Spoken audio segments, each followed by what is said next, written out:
नमस्ते दोस्तों, आज की महाभारत में आपका स्वागत है। पिछली बार हमने सुना कि राकेश के शरीर में मिली माइक्रोचिप एक हाईटेक ट्रैकिंग डिवाइस थी। ये चिप सीधे कवच नेटवर्क से जुड़ी हुई थी, राष्ट्रीय सुरक्षा का एक बेहद गोपनीय सर्वर। इसी नेटवर्क से आए राकेश के फोन में मैसेज को डिकोड करने के लिए कृष्ण और प्रज्ञा को पुलिस मुख्यालय के साइबर सेल में गए थे। उधर अस्पताल में राकेश की जान खतरे में थी और साजिश के साए गहराते जा रहे हैं। घोष का डर अब हर कदम पर मौत का खतरा बन गया है। तो चलिए इस रोमांच और रहस्य की डुबकी लगाते हैं। पुलिस मुख्यालय की साइबर सेल लैब में तनाव अपने चरम पर था। कृष्ण और प्रज्ञा कवच नेटवर्क से आए मैसेज को डिकोड करने में जुटे थे, जबकि कमिश्नर मल्होत्रा की चिंता बढ़ती जा रही थी। दिल्ली की चेतावनी के बाद हर पल एक नई साजिश का इशारा दे रहा था। कृष्ण, एक और लेयर टूट गई है, लेकिन ये कोड और जटिल हो रहा है। अगर हमने गलती की तो सारा मोबाइल का डेटा क्रैश हो जाएगा। क्या मेरे लिए कॉफी मंगा सकते हैं प्लीज? प्रज्ञा, रुकना नहीं। हर कदम हमें उस गद्दार की ओर ले जा रहा है।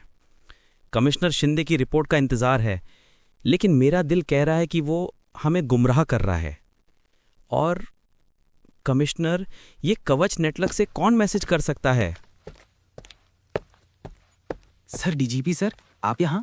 मल्होत्रा, तुमने मेरी अनुमति के बिना राष्ट्रीय सुरक्षा के नेटवर्क को छुआ है। ये क्या चल रहा है? तुम इन दोनों को अनधिकृत मदद क्यों दे रहे हो? तुरंत इन दोनों को गिरफ्तार करो। कृष्ण पर अवैध घुसपैठ का इल्जाम है। सर प्लीज, ये मामला उससे कहीं ज्यादा बड़ा है। हम बस... तुमने अपनी कुर्सी और वर्दी दोनों दांव पर लगा दी है मल्होत्रा। तुम्हें कारण बताओ नोटिस मिलेगा। अब चुपचाप खड़े रहो।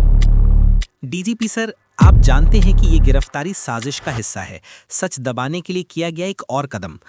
ठीक है, मैं गिरफ्तार होने को तैयार हूँ, लेकिन आप ये मत भूलिए कि आप एक ऐसे शख्स की मदद कर रहे हैं जो सच्चाई को दबाना चाहता है।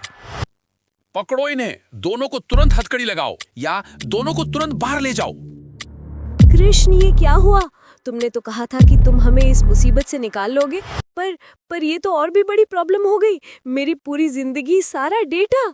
शांत प्रज्ञा, नाटक होने दो। यही तो प्लान था। हमें उन्हें यकीन दिलाना था कि वे हमें रोक सकते हैं। अब हम उनके सिस्टम से बाहर हैं और पूरी शक्ति के साथ काम करेंगे।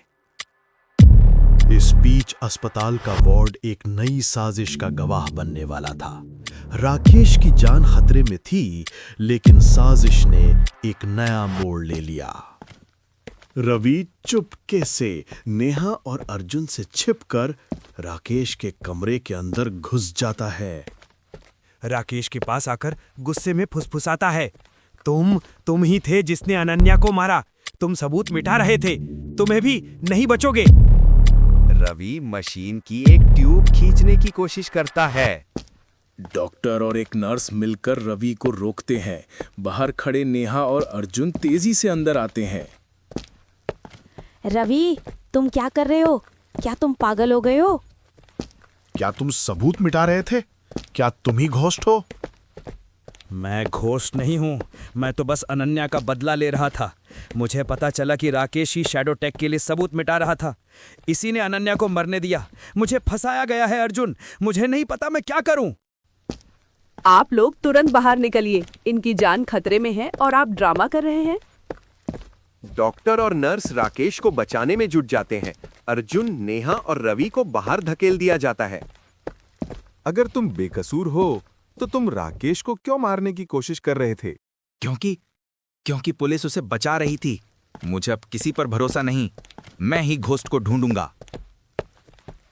रवि रुको, तुम जो समझ रहे हो ऐसा नहीं। रुको, आप लोग चिंता ना करें। अब राकेश की जान को खतरा नहीं है। अब होश में आने तक कोई भी इनके पास नहीं जाएगा। आपको थोड़ा इंतजार करना होगा। अर्जुन, मिस्टर रवि को क्या हुआ? वो क्यों भाग रहे हैं? ये क्या नाटक चल रहा है यहाँ? उन्हें यहाँ कौन लाया था? तुम लोग यहाँ से निकलो। राकेश अब मेरी कस्टडी में है। मुझे ये आदेश मिला है। शिंदे साहब, मैं वकील हूँ और मेरे क्लाइंट को... नेहा जी, मैं जानता हूँ आप वकील हैं, इसलिए सभी बातें सही हैं। पर राकेश को होश आने पर हम आपको बुला लेंगे। आप अभी जाइए। और अर्जुन, तुम भी दूर रहो तो अच्छा है, अभी के लिए। राकेश को कस्टडी में लेने से पहले ये बताइए, वो नकाबपोश जो पकड़ा गया था उसने कुछ बताया क्या? नकाबपोश?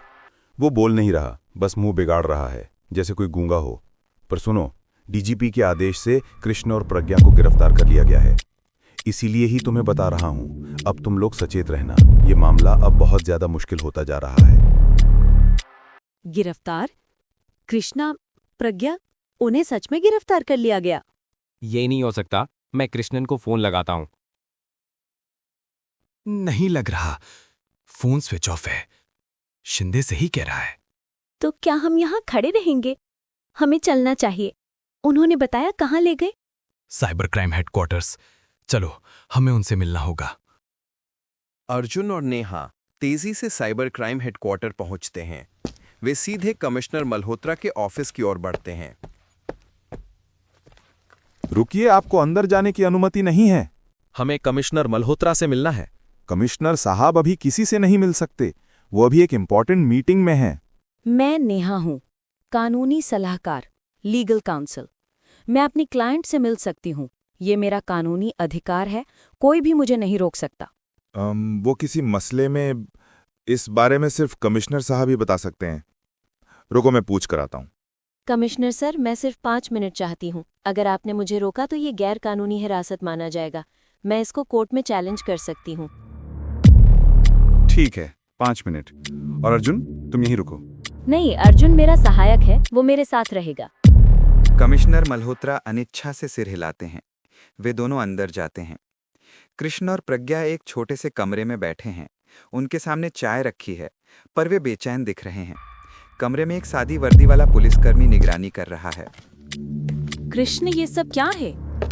शांत, यहाँ दीवार के भी कान हैं। नेहा, तुम वकील हो, हमें बताओ हम कब बाहर निकलेंगे? हुआ क्या वो बताओ। हमें सिर्फ 5 मिनट का समय मिला है, क्या कुछ और मिला? वो बाद में बताता हूँ, पर अभी तुम दोनों जो मैं कह रहा हूँ वो करो, बिना देरी किए। नेहा, तुम सीधे रवि के घर जाओ। वो अपनी पत्नी की डायरी या लैपटॉप में कुछ ना कुछ सबूत छोड़कर गया होगा। अनन्या की डायरी या रवि का रूम पूरी तरह चेक करो। और तुम अर्जुन, किसी को पता न चले इस तरह राकेश के पास वापस जाओ। डॉक्टर को बताकर उसे किसी अज्ञात सुरक्षित जगह पर शिफ्ट करवाओ। राकेश अब शैडो टेक और रवि दोनों के लिए सबसे बड़ा खतरा है। वो तुम्हारी जिम्मेदारी है, सुरक्षित होना चाहिए। ठीक है, हम चलते हैं। नेहा और अर्जुन तेजी से बाहर निकलते हैं। कृष्ण और प्रज्ञा चुपचाप वापस अपनी सीट पर बैठ जाते हैं। उनके चेहरे पर अब आत्मविश्वास है। रवि, क्या अर्जुन और नेहा रवि के अगले कदम को रोक पाएंगे? क्या कृष्ण और प्रज्ञा हिरासत में रहकर भी साजिश को तोड़ पाएंगे? क्या राकेश का अंतिम बयान ही इस मामले की असली चाबी है? और उसे किसने मैसेज भेजा होगा? क्या राकेश अब जिंदा भी रह पाएगा? ये जानने के लिए बने रहिए आज की महाभारत के साथ। आप अपना ख्याल रखें दोस्तों। आपको हमारी कहानी कैसी लगी, अपनी राय हमें कमेंट में जरूर बताएं।